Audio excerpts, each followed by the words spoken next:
Thank you. Okay, how about if we go ahead and get started with the easy part, which is me and Steve, and then hopefully a couple more people will join us for the compelling part, which is you, Dr. Cutler. So I'll just say thank you to those of you who are here for our educational town hall tonight.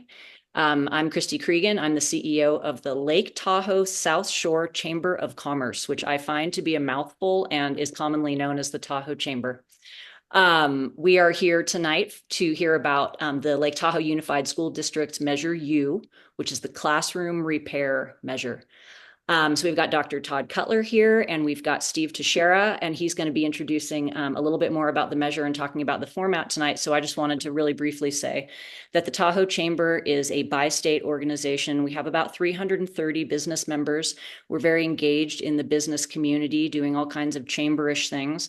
And if you have questions for me, I'd love to hear them after and communicate with you after. And with that, I'd like to turn it over to our Government Affairs Director, Steve Teixeira, to introduce Dr. Cutler and the bond measure tonight. Thank you very much, Christy, and good evening and welcome everyone who's joining us, both this evening and in future views of this. It'll be posted in a couple of different locations as we get closer to the election and people really start to focus on preparing for their voting.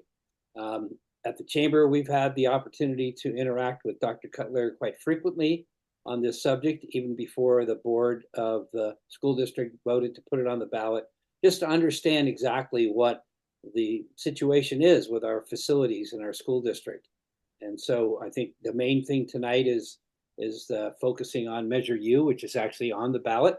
And the format will be that Dr. Cutler will provide his presentation, and then you can at any time during or after the presentation put your questions for Dr. Cutler in the Q&A box at the bottom of your screen, and then Christy or I will read them off to Dr.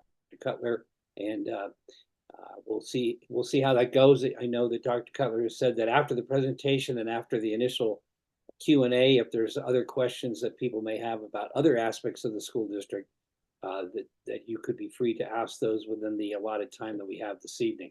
So it is a pleasure for us to again introduce Dr. Todd Cutler. Many of you know him. I have a unique history with the good doctor. I knew him when he was a student and a football player at Whitell High School. And when he accepted the position as superintendent of the Lake Tahoe Unified School District, I was quite thrilled that he has come back to our community to tackle a very tough assignment, to be the district superintendent of a school district. And that is no easy task.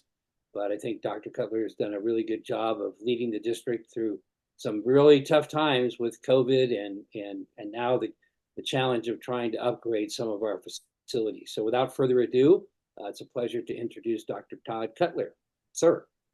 Thank you, Steve, and Christy. Thank you for both for having me and providing this platform. And it's interesting because it's unique. We're in this platform, and it's it's not it can't be completely interactive, but as interactive as that can be, I like. And I want to be fluid and share and give information.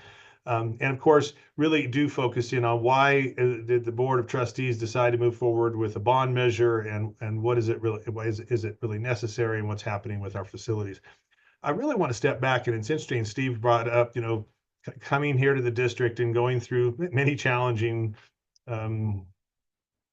items, things, whether it be COVID or others. And it's interesting. I interviewed with the Board of Trustees in February of 2020. And why I bring that up is it was before COVID. And so we weren't talking about how are we going to navigate COVID or how are we going to navigate other things. The board was really interested and concerned when I was going through the interview process about how are you going to help improve student learning, how are you going to improve us to be a better district. And we have some facilities that have real challenges to them, and they're getting old, and they're getting to a place where if we don't repair them soon, we're going to be in real trouble. So this actually dates back for me, to my interview process. And I was able to share at that time much of my experience because my previous superintendency, we passed bonds and built facilities that were of old aging facilities in that community. And so I brought that experience to the district. And one experience doesn't always equate to another, right? So I don't want to say that because I have done some of this work in a previous district that all of a sudden I know the ins and outs of how it's going to happen here in Lake Tahoe. But that was something that was pressing and important to the Board of Trustees from the beginning of my time. And of course, we launched into 2020 and COVID, and really the facilities conversation for that first year was a little on the back burner. But just to give you that history, so in 21, the board said to me, we really need to get working on what we're going to do with our facilities. We need to get a facilities master plan updated, and we need to go forward and look at a bond in November of 22. And if I think many folks are privy to that history, right? And we went for a bond in 2022.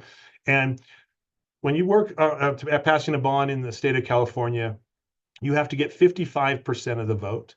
And at that time, and I don't know the exact percentage, it was 54.2, 54.4 that of the vote we got in November of 22, something like 60 votes difference. And so when that was over, the board was really interested in what happened. Why did we fail? This is really important for our future. What can we do? And we actually assessed what happened. And really what came about really were three main things of maybe why we failed at that time. One was that people said they really just didn't know what we were going to do, and that we didn't communicate enough about it. So, okay, the board said we can't do that again. Number two was really about that we didn't engage folks in the building of the facility master plan and really help people understand the complexities of facilities. And we should do a better job of, when we build a facility master plan, bringing the community more engaged into it. And we reflected on that. And then the third was, well, there was a blizzard on that day, the last day of the election, and maybe that impacted some turnout for the election. I share that just because we actually took some lessons learned as we moved forward into the process of getting ready for if we were going to go for another bond. And so the board indicated at that time in early 23 that we really need a bond, right? We failed in 22. During the winter of 22-23, we had this incredible winter, and it demonstrated during that winter just how bad our facilities are in regards to aging and the need for repair. We had several roof leaks as well as collapses. We had 3 roofs collapse. We had siding continued to deteriorate. We had we had asphalt continue to deteriorate, and it's really become really evident. And so the board said to me, we need to relook at the facilities master plan, and then we need to consider going forward bond again. And I share that because it was so important to the board to relook at the facilities master plan and engage the community. And last spring of 24, we really did an extensive process of engaging community members. We had a committee of community members. We brought the planning and the conversation to each of our staffs out. And we'd invited staff before, but we really said we need to go out to our staff and really ask each of our sites and each of our departments, what do you think and feel we need? We had community events to look at it. And after we did that and finalized the facilities master plan, which is approximately $130 million plan, the board said, okay, and I'm going to quote Trustee Larry Riley, it's a moral imperative that we move forward for our students and our community to improve these schools. And that's what we are working on. And in their mind, in the Board of Trustees' mind, this is a community.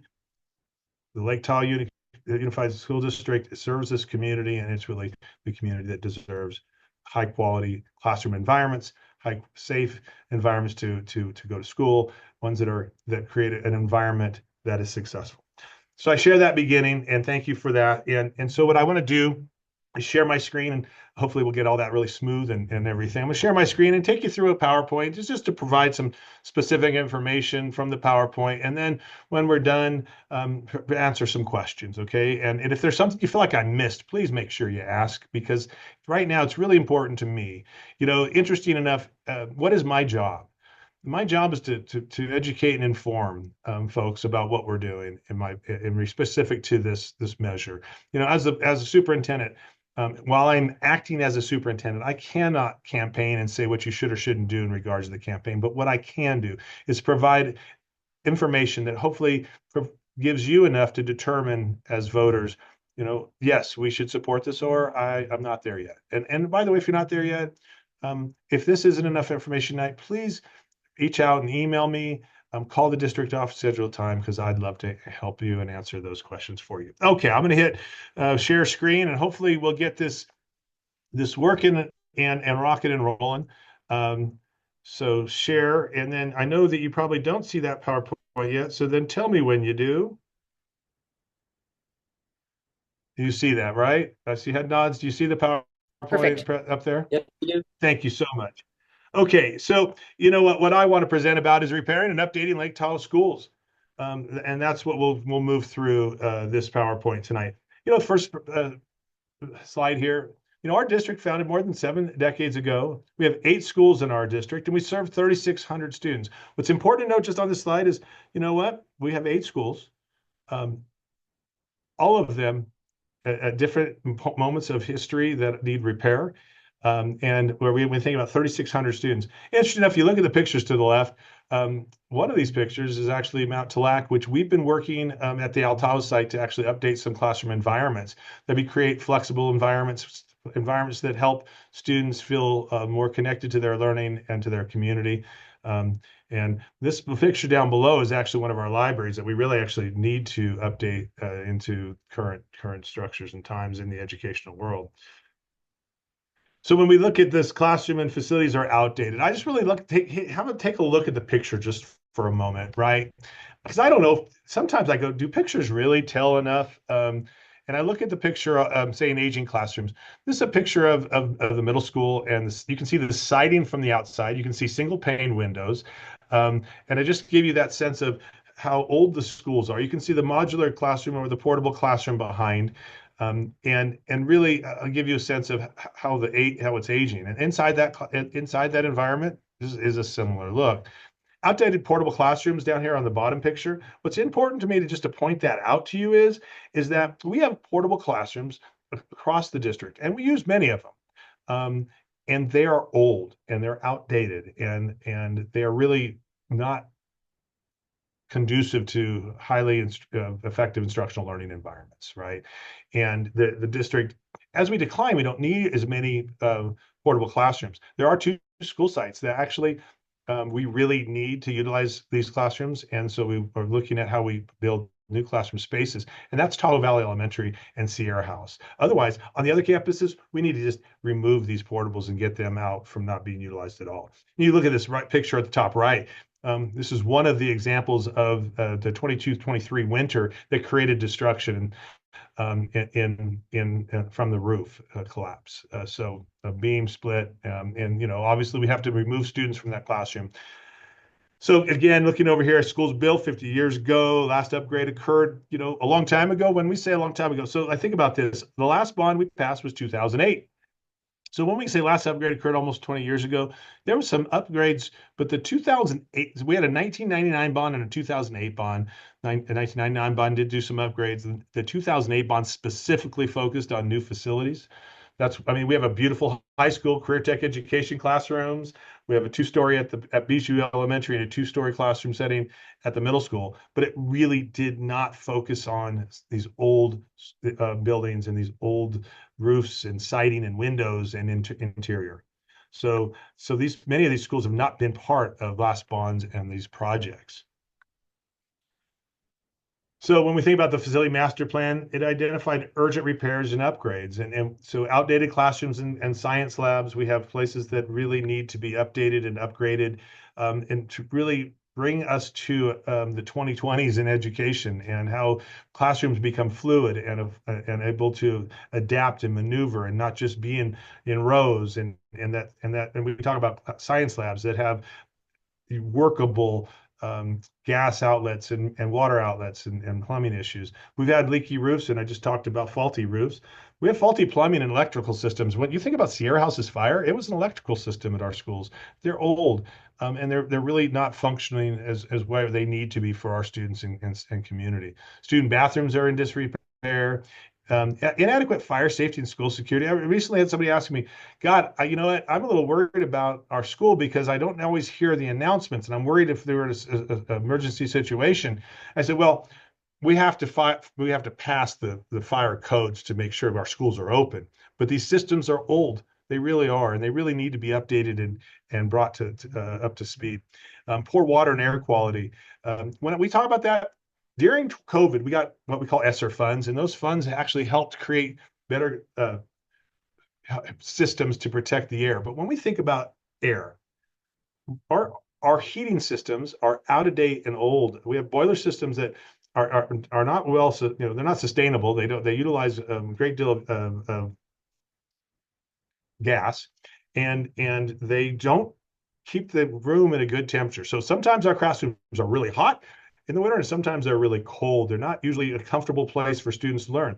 And now in these shoulder seasons of fall and spring, they're also sometimes really hot spaces that we don't have air conditioning. And so when we think about air quality, we're not just thinking about making sure that during the COVID time of having the clean air, which is important, and you think about keeping smoke out as well. These are important things that we have to work on, but it's also about having an environment the students are comfortable in in their air. And of course, poor water. Think about old plumbing, old pipes. It's some issues there. On this picture on the top left here, you can just see some deteriorating concrete. We have deteriorating concrete and asphalt across our district. And so you might say, well, why can't you just fix that out, that concrete there? We can, but it's everywhere, right? And so we every year, for example, we have a annual budget of 3 to 4% of our overall budget for facilities, and our facilities team does a great job. And I saw them fix a concrete spot, but they're in many places because of our winter. Same with our asphalt. And so we have these issues. You can look at these doors and you can see the rusting at the bottom.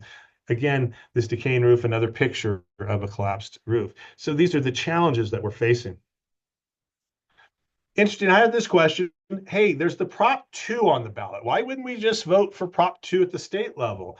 And I want to say the state does not provide funding for facilities. And you said, well, wait, Prop 2. And I said, well, actually, the only way to access, if Prop 2 passes at the state level, the only way to access it is to show that we're matching money with the state from our own funds. And so, and it's very challenging to get state funds. The state does not have a system to provide for funds to upgrade facilities. It provides enough, and there's a requirement to the state that you put 3% of your 3% of your budget at minimum in deferred maintenance, and that's what our facilities department works off of. It's not enough money, and the state bond is not, well, if it passes, we get it. We actually have to provide our own funding and then apply for matching funds. So obviously, the Board of Education did vote to place the school facilities improvement bond measure on, which is Measure U, on the ballot. And so specifically talking about Measure U, in the language of Measure U, it is 3.5 cents per $100. Really, an easier way to do it, and especially for people to calculate, it's $35 per 100,000 of assessed value of your property. Now, some of those folks that have bought properties more recent or newer properties, their assessed value is going to be higher. But interesting, if some of our residents may have bought their property when it was much more reasonably priced, and the county does an assessment of your property every 2 years to determine what your assessed value is, and they can only raise that a certain percent. So I want to encourage folks to really take a look at what is your assessed value. And for so many, it might, let's just say it is 300,000, then it's $35 times three, which what do we turn into, right? So that's $105 a year. And so that's what that cost is. And just a side note on this, because folks have asked me, well, hey, wait a minute. You want us to pay this $35 per 100,000 for a new bond, but we have the 1999 bond and the 2008 bond we're still paying for. That's true. Okay, and I just would tell you, the 1999 bond was passed, it was sold on 2 series. When you sell bonds, you sell them on series, and usually it's 3. And I can talk a little bit about that in regards to actually how we would move forward if we were so fortunate to have the bond passed. Well, Series A of the 1999 bond will actually be paid off this year. The next payment off of that 1999 bond will be right around 2030. The 2008 bonds aren't going to be paid off until the 2040s. And so when people say, hey, you know what, can't we wait? Well, I would say this, really our facilities aren't going to wait till after 2040s. They're in need right this minute. They're in need right now. And so the reality of it is you're going to have as a community to make a decision if we can afford to have these bonds on here. The one really positive thing is that yes, there's a payoff of one of those series of 1999. Also, in my first year here in 2020, interest rates were really in good place. And so we refinanced our bonds and saved our taxpayers dollars, and we were able to reduce the fees on those past bonds. And of course, we'll continue to do that, and we'll continue to work to do that. Okay, so just wanted to make those points is that, and I will actually add this. I asked our financial advisor, I said, when you work with districts out there, how often are districts really having to take a look at passing bonds? And he said, Todd, if you're really thinking about keeping your facilities in really good repair and really maintaining them, you do a good job with rotation of maintenance of your facilities over a 12 to 16 year period. But 12 to 16 years, you're going to be looking at possibly the need to continue to have bonds. My hope, and if I'm thinking about it, let's get these schools in a really great place over the next 5 to 6 years, and hope that we can go about a 20-year period of time. That we do that good a job getting the facilities, but they're going to continue to age. The winters are going to continue to be hard, and we're going to continue to maintain them. So things to think about. This next slide, if approved, voters, I'm sure you will. It's a kind of reiteration of what I've already shown you, but I just want to bring it back up a little bit. We're going to repair roofs, plumbing, gas lines, sewer, electrical system. We're going to do that. We're going to replace aging portable classrooms with some permanent classrooms. And again, the only additional classrooms on the facilities master plan that for new facilities would be at Tahoe Valley and at Sierra House. Improve fire and safety, water quality, and school security. Replace outdated heating and cooling systems. Remove hazardous materials, asbestos, lead. Update classrooms, science labs, art, music rooms, school libraries, career training facilities. And by the way, these are all listed on the bond measure. Classrooms, by the way, I always like to say, our classrooms are internal classrooms inside the envelope of the school, but they're also external. There's the fields, there's other spaces. Somebody had sent me a message just really complaining about the tennis courts at the middle school. And we're doing our best, but they actually have to be really redone, right? And that's an outside environment. That's a classroom environment, for example, that we have to be thinking about. Asphalt across all of our districts, playgrounds, driveways, walkways, entryways to our campuses all need to be upgraded and provide of safety. Think about if you've ever been dropping off students, picking up students in some of our parking lots, they're places that need to be reconfigured, as well as all of the potholes and the cracks in the asphalt. They need to be worked on. It's just all part of it. I get asked a lot. So, well, past bonds, people didn't do what they said they were going to do it, and I understand that concern. I understand that like angst if what happened in the past wasn't what was promised. I gotta say this. You know what? There's requirements of us if we pass a bond, right? The law of funds must be controlled locally and improve our schools only and cannot be taken away by anybody or the state. It has to be specific to what's in the language of the bond. And then that to me would then say it's specific into our facilities master plan. And then there's an independent citizens oversight committee that must be, it's by law, and there's an audit done annually.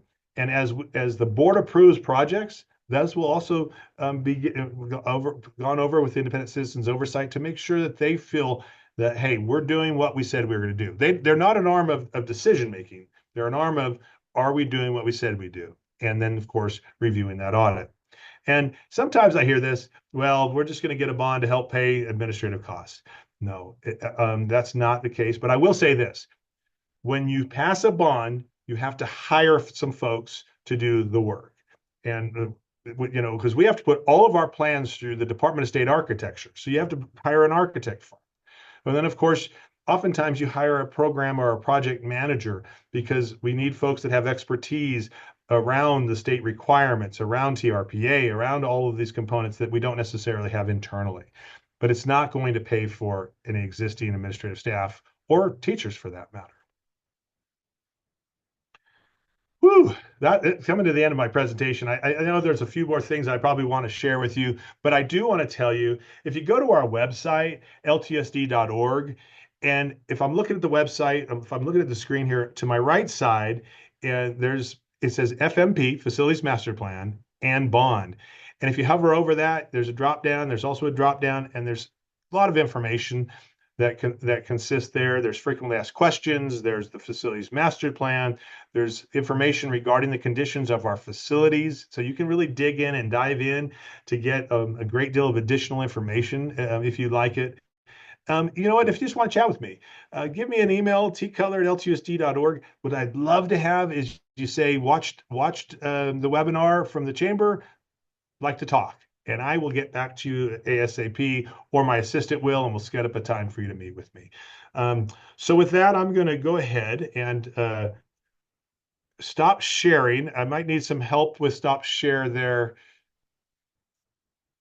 Did you stop sharing for me, You Christy? did. Okay, very good. Thank you. All right. Whoo.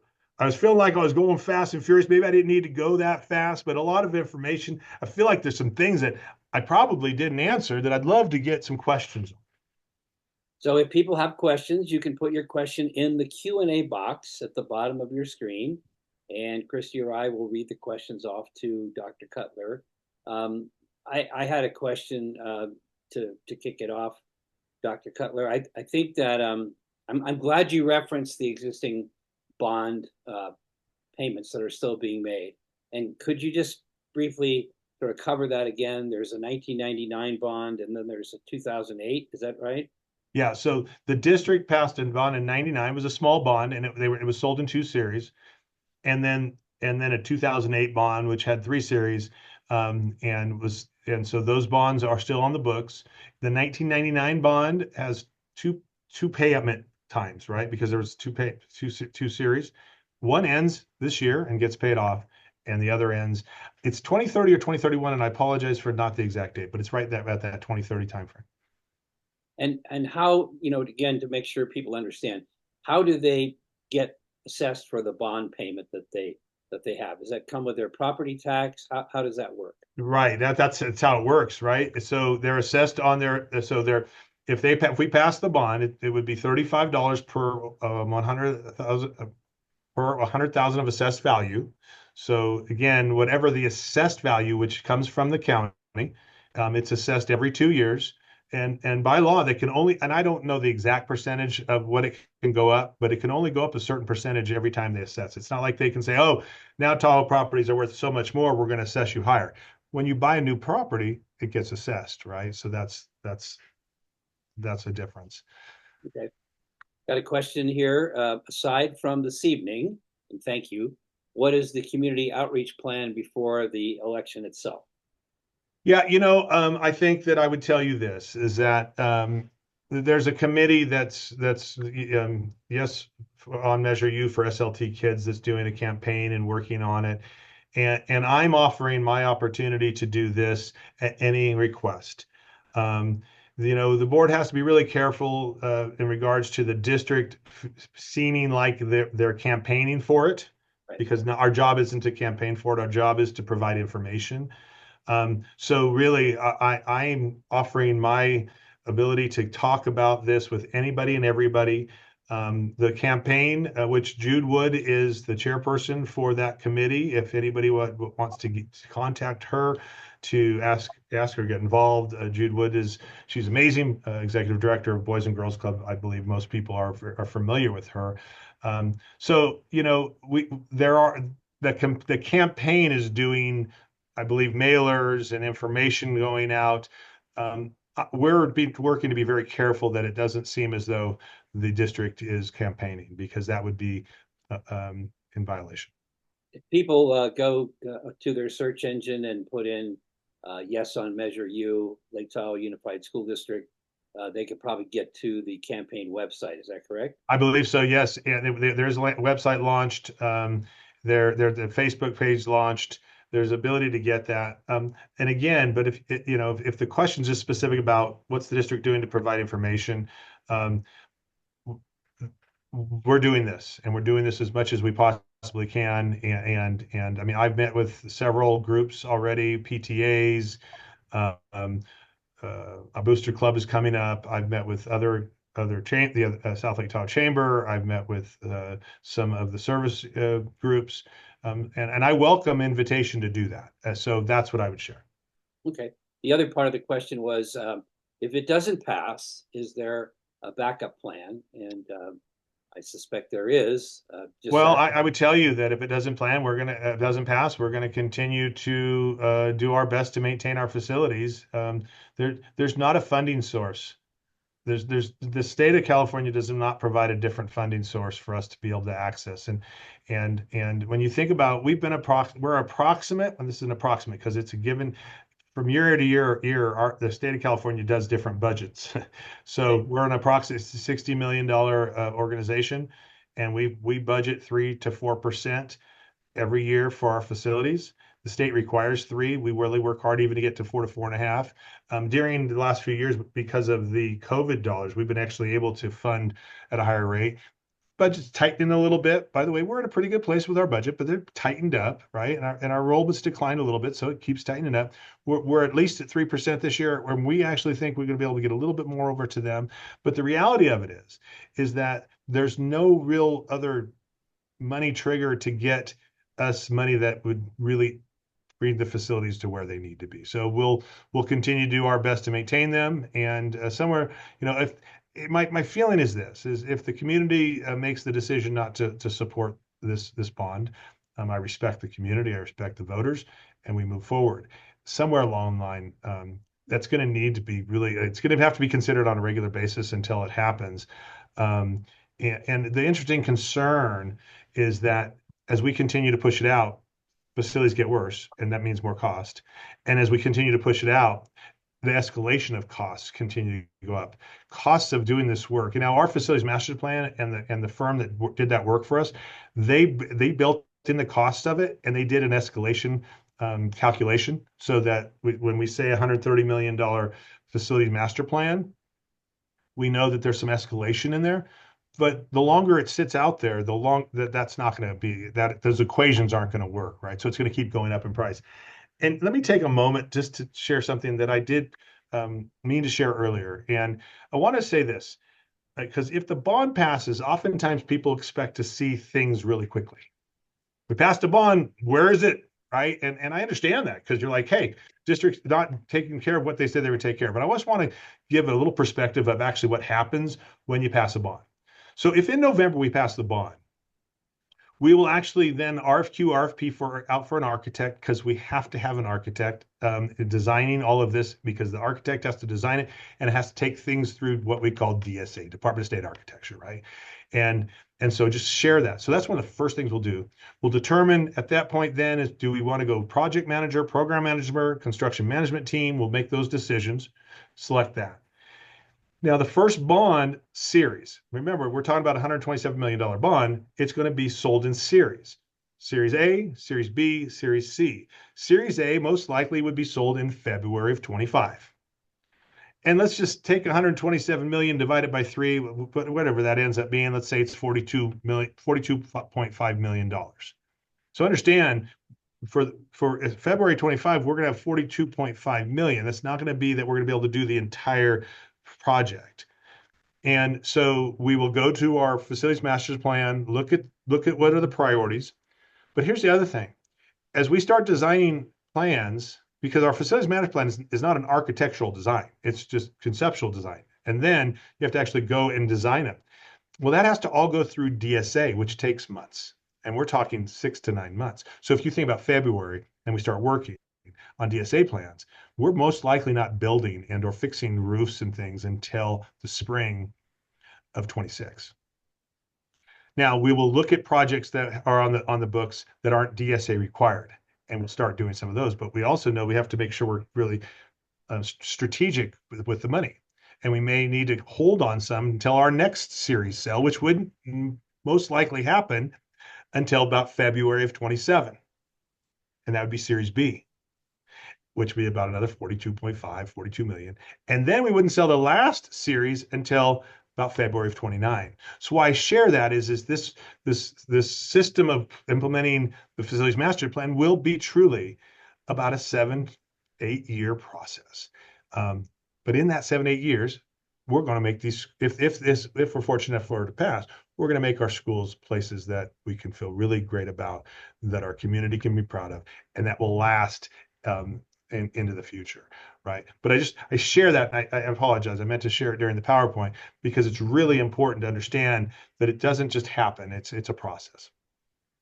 Christy, did you have a question? You've been a mom in the school district, a student, right? I mean, you have that experience like many people do. I do, and I'm sitting here thinking about that exactly. That for some of us who are participating right now, our kids will no longer be in the district, but because this timeline is so long.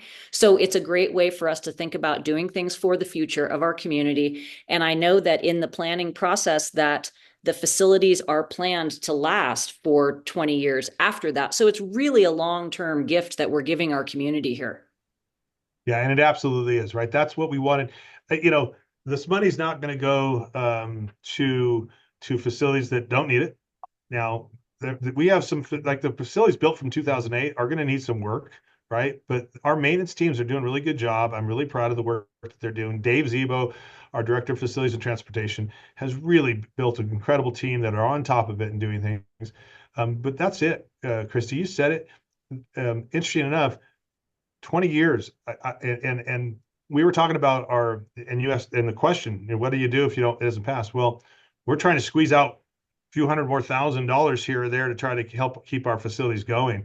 But if you think about it, if our facilities are in top notch, we actually will be able to maintain them with the 3% and put more money towards education, more money towards the classroom environments, right? So that's a really important piece to add on to that gift to our community, that supporting the community for the future. We know that certainly from a chamber perspective and the business community and the overall community, that a lot of times the school district is what people look at. Do I want to move here? Do I want to stay here? My student age children going to have an opportunity for a good education? Are they going to have opportunities for extracurricular activities? And so it's really important when we look at people wanting to stay or come to the community to have a quality school system, and certainly facilities are part of that. As you mentioned, it's tough in a learning environment if you're too warm or too cold, or if if there's a leaky roof. Not to make fun of it at all, but I mean it's just really important to have those facilities. And at some point, the facilities age faster. Then your maintenance budget has to go up in order to keep up with it. Whereas if you invest in some new facilities or repaired facilities that are going to last, like Christy said, the long term, that really helps out on the budget for maintenance, correct? Yeah, Steve, as you were sharing that, there's so many little things going through my mind, and it's absolutely right. And I read the question that came up on chat, and we budget 3% plus because that's a requirement, right? But the funding doesn't allow us to do too much more. I mean, we can tighten, and I talk about tightening our belt. Well, I share talk about tightening our belt. There was an influx of money into the districts during COVID, and that money's now gone. The governor's proposal last January was a little scary for us, and we had to go, uh-oh. But we've been able to do some things to help maintain a very positive budget. But still, there's still limited money, and so when you think about when you do these things, yeah, the money that we actually then still commit to will be able to help maintain our schools in a much more effective way, with them updated. And I think that's what you're talking about, right? That's really going to help it. And I think about leaky roofs. It just made me think about leaky roofs. Well, what happens when you have leaky roofs? Water gets into the walls. What happens with water into the walls? Mold. And so there's health issues, and that's also part of the air quality and those things we worry about. One of the question I saw on the chat was about painting our facilities. We do, yet I will tell you there's a pretty good cost to paint an entire school. Even if it's a small elementary school, it's pretty expensive. And what we're finding as we start painting some of these facilities is that the siding below is in such disrepair and that there is moisture getting behind it, that the paint's not lasting. And so in some circumstances, we're making decisions to not do that right now because it's not lasting, and so it's a battle that we're not going to keep up with. Though we are trying, we are going through a series of, hey, okay, we're going to put some paint on this school this year. We'll put some paint on that school next year. But again, we're not going to see a dramatic change. I hope that answered that question that I just read.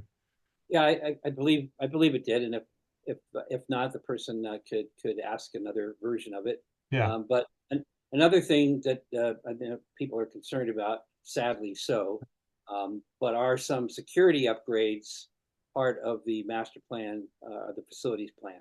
Yeah, you know what's interesting? I want to share this. Yes, the answer is yes to that. But and I didn't say this when we talked about when we were looking at why we didn't pass the last bond.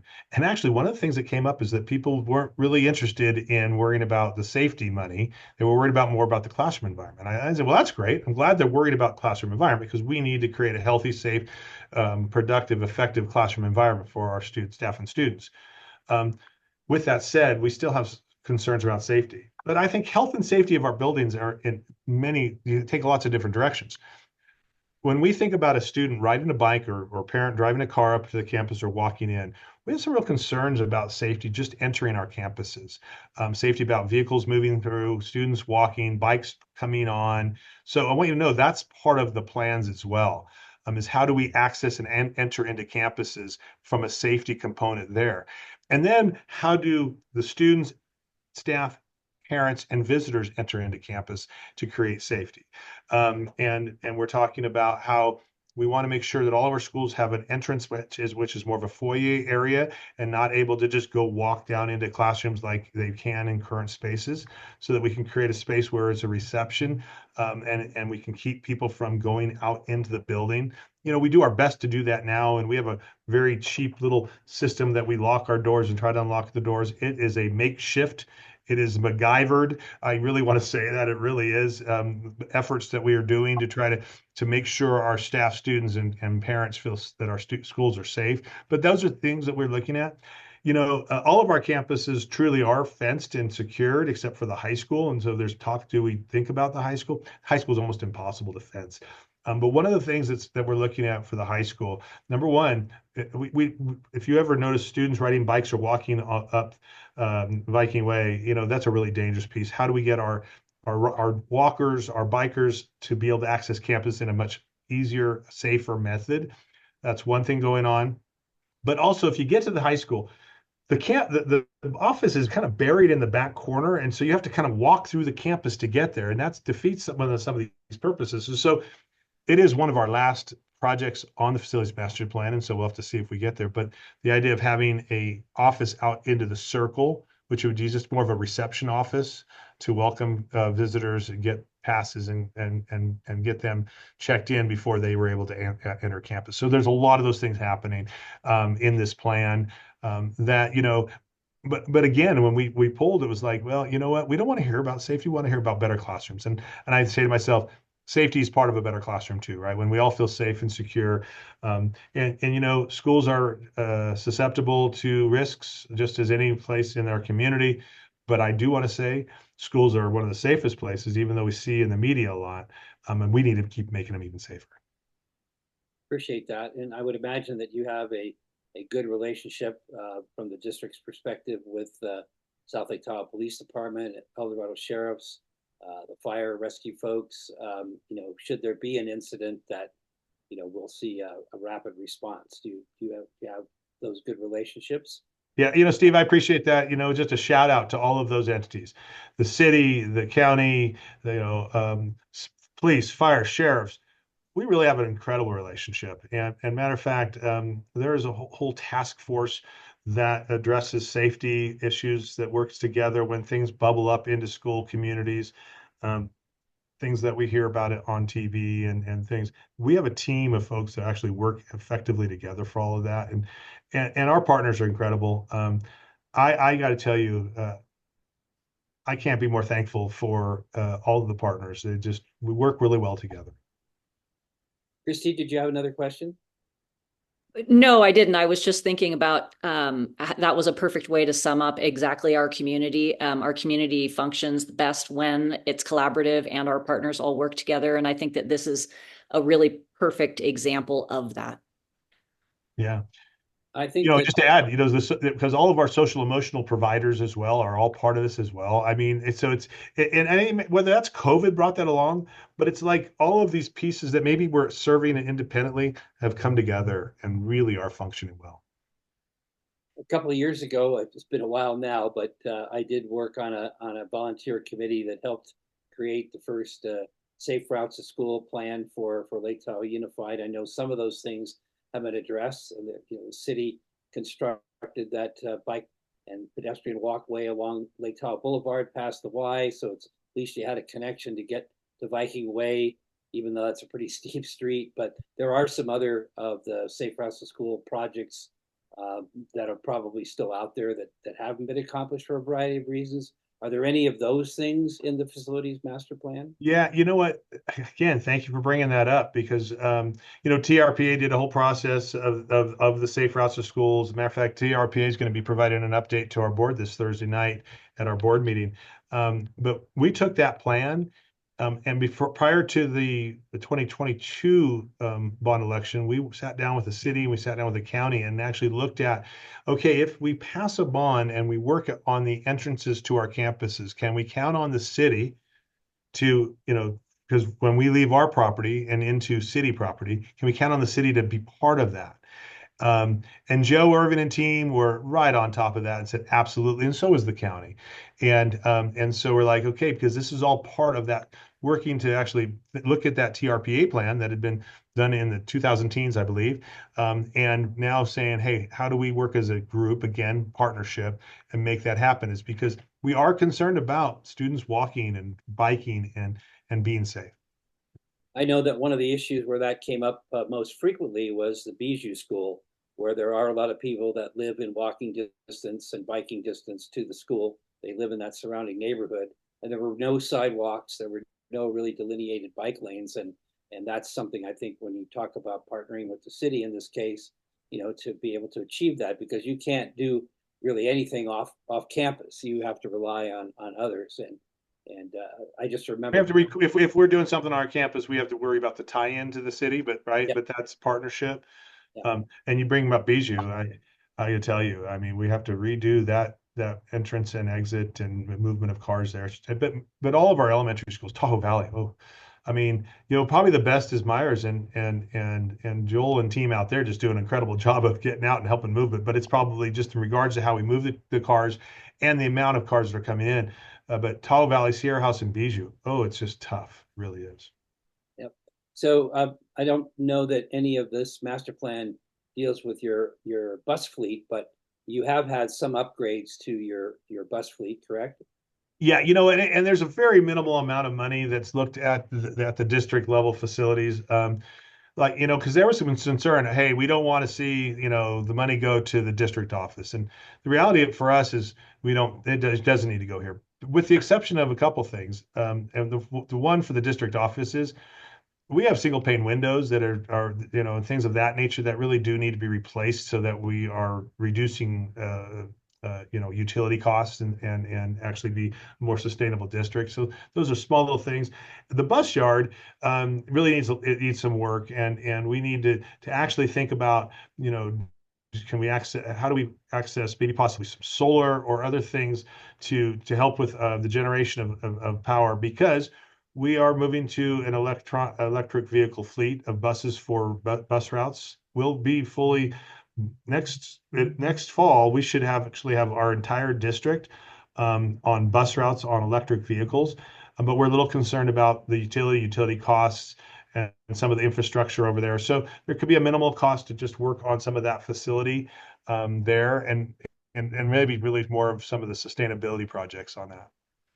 One of the changes that you instituted as superintendent within the last year or so, I believe, is that you changed the routing of the where people have their children go to school, their students go to school, and you changed the routing of the buses so that people weren't going such far distances. How has that worked out for the Yeah, district? it got it was an approach really by mixed emotions when we first did it. You know, parents wanting to be able to choose their school, but we really wanted to create community school settings, and part of it was also looking at busing costs of moving kids all over the community, but also, you know, parents that live in certain communities be able to go to their school. You know, we had students that lived out in Myers, but they weren't in Myers school because it was a magnet school, and so we actually do have now Myers is a community school. Tahoe Valley is a community school. Sierra House is a community school, serving 3 different areas of the district, and we have buses that then serve those areas. Um, because if you had already started in that school with your family, we allowed that to continue to happen. So we have a bus that is just circles town, and sometimes kids live in, let's say, Bijou area and are going to Myers. They might be on a bus a little bit longer, but you know, at least they had that transportation. But we've really worked to try to reduce how far and how long students are on the buses and create the community school. And really, I think overall it's been successful. You know, I think that there are uh, some longstanding thoughts about what schools are and what they aren't, and maybe say one school's better than the other. But I got to tell you, um, I believe that all of our schools are number one, doing a good job for students, and are also focused on continuing to get better and serve students in a better way. So I think we're past that overall motion of it, and now just making it work. So another issue that I've heard come up, and I know you have as well, is that some of the athletic facilities, some of the places where the school teams play or the community uses them when the school is not using them, that they were in need of some upgrades too. And I don't know what part that plays in the facilities master plan, but a lot Yeah, of in this community do like to play sports, and they want facilities that they can feel generally safe on. So yeah. So let me tell you, we see sports athletic spaces as classrooms. And some of these spaces are not safe places. And let me specifically say our baseball field and softball field area at the middle school has some real dangers involved in it, specifically to the facility, the restrooms, the concession stand, that area needs some work. A shout out to Sir Optimus Club. They raised money to fix the field itself and do some dugouts. Unfortunately, they didn't fully realize what DSA would require because we are fixing a site. DSA required things that they couldn't afford, and so we're like, well, that actually. And by the way, our architect that did the master plan, Studio W, actually helped Optimus get their plans through DSA, but they didn't have the money to do it. And so we actually already have a DSA approved plan there. So one of the first projects we'll do is to do some of that work on that area, and it's direly in need for safety purposes, transportation and walking in and out of that area. It's a need. The soccer field at the middle school here, it is dangerous. It's got holes in it. It's damaged. It's well past its time.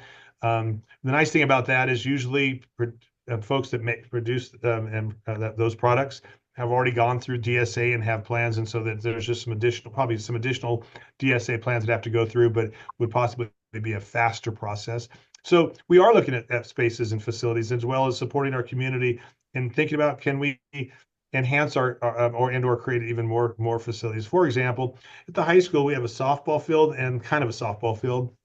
Can we, repurpose that a little bit as we remove some of the portables? So we're looking at a lot of options to continue to enhance what we have. Of course, these are some of these projects. That one specifically would be a later project, but the the softball and baseball field here, as well as the soccer field, have to be fixed pretty quickly. I really appreciate you referencing the athletic fields as classrooms, because they really are. That's an important part of the school learning experience is team sports and those kinds of things. So I appreciate that. When you think about that, Steve, thank you. When you think about our high school, for example, we are just about 1,150 kids. I think we had 750 students participate in athletics sporting activities last year, and those students are on these fields and they are learning environments besides our PE classroom and our PE utilizing these spaces. I mentioned the tennis court. Our PE uses that tennis court, and it needs some work, right? You just an example. Thank you, Steve. Well, as we wind down for those who are with us, if you have a question for Dr. Cutler, you can put it in the Q&A box. But we really appreciate this opportunity. I want to thank Christy and the Chamber Board for sponsoring these town hall programs to get information out. There's a lot to consider as our ballots come in the mail, and we sit down and not only look at the local issues, but the state issues. There's a lot there. So everything we can do at the chamber to help educate people as they sit down with their ballots is really important. And of course, for the chamber, we focus on the local issues, like the school district. As we said before, the business community, all of us in the community really need quality schools, and quality schools, we need the classrooms and the facilities to be first rate so that we can reduce our maintenance costs, so we can build the legacy of our school district and our school facilities for the future. So if there's no other, Christy, do you have any additional questions or comments? I was just going to say, Steve, that was a lovely way to wrap that up. And thank you so much, Dr. Cutler. I've seen this presentation a couple times, and I really appreciate how it has evolved. I can tell the questions about assessed value and how the bonds are sold and what that really means. So I really appreciate that additional information, and I think that people will. And I really encourage anybody who's watching to really reach out to you and to the Measure U team to get more information, to be able to really vote in a way that matches your heart. And can I just say thank you so much? It is an honor to be the superintendent of Lake Tahoe Unified School District, and it's been a privilege to be able to be here today to be able to share about our facilities and the bond. And I think Christy said at the beginning that this program will be available through chamber channels. Christy, is that right? That's right. The chamber website, also the chamber YouTube channel, and also on the Measure U website. So if you want to see any part of it again, or if you want to share it with your friends and neighbors, they can go to one of those locations to see the program again. And I do know, as Christy said, that Dr. Cutler is very responsive. If you call and leave a message, he will get back to you. So thank you, Dr. Cutler, for being with us, and we'll talk again soon. All right. Bye, everybody. Bye. Thanks so much.